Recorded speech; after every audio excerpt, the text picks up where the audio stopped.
waliwo omubaka omu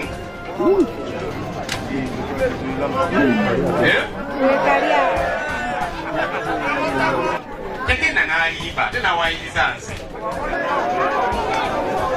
mbu nassa omukono kukiwandiiko ekyo kubanga ino opposition olwokusennyonyi yambukiisa ampita mu miitingi nerendowooza bya tendensi tubeere n'amazima ng'abakulembeze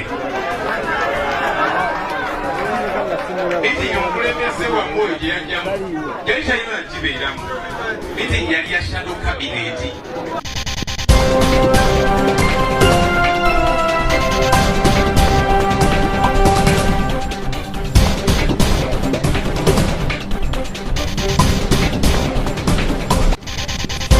Bannaffe abamu baatuula ne beegabira ssente mu by'ekiyaayi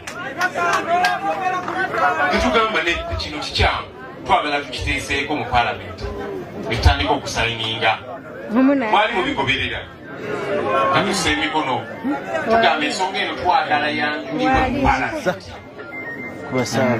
Bannaffe abamu ne bawa ensonga nti aze munnange oyo oba twasoma naye oyo muganda wange oyo kyali wange sijja kusayininga.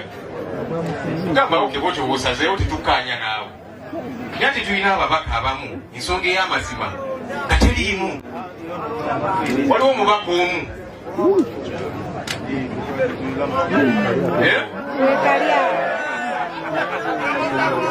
yagenda n'alimba ate n'awayiriza nze mbu nassa omukono kukiwandiiko ekyo kubanga ino opposition olwokusennyonyi yambukiisa ampita mu miitingi nerendowooza bya tendensi tubeere n'amazima ng'abakulembeze. Miitingi omukulembeze wammwe oyo gye yajjamu yali talina nagibeeramu miitingi yali ya shadow cabinet. Olwo omubaka si shadow minisita kati alimba jangu namuyita mu miitingi ya shadow ministers.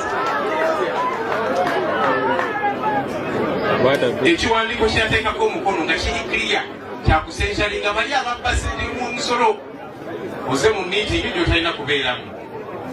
Ekiwandiiko okiraba ebikiriko n'oteekako omukono nga kyokula okimanyi n'omala n'ogenda ne weesiriwaza anti kaakati simanya benjasayinize bambuzabuzizza tubeere ba mazima.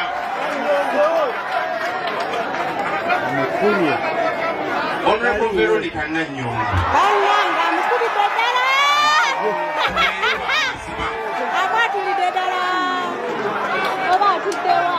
sikyogedde kubanga njagala just mutabukira ne wano tuli waka ate waka gye tulina okweterereza so kakati muganda wange ogenda n'okwayiriza negamba nedda ekyo kikyamu wakiri waali badde nga banna abalala n'ogamba nti asijja kusayininga oyo mukwano gwange oba kiwalifunye ekyotulimbalimba naye n'otawayiriza loopu nti yakubuzaabuza n'akusayiningisa ekiwandiiko. Ensonga eyo yali nkyamu. Honorable Veronica badde nkunoonya nga sikulaba kyewakola kyali kikyamu. Simanyi oba owuubira nze oba owuubira abantu bano sibitegeera. N'ebimu ku bye tulina okukola ng'abakulembeze tulina kubeera b'amazima. Ate bw'okola ensobi kyetwagamba mukulu waffe bw'okola ensobi tuli bantu abantu tusobya bw'okola ensobi weetonde. Galize nali mmanyi agenda kwetonda naye ate yadda mu kwebuzaabuza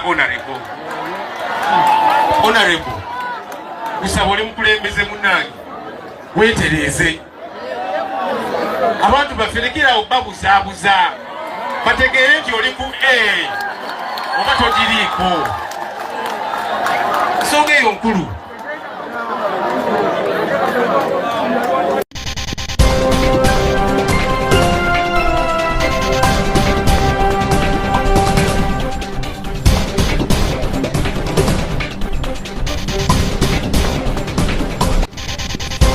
Omwaka tukuguddewo na ndongo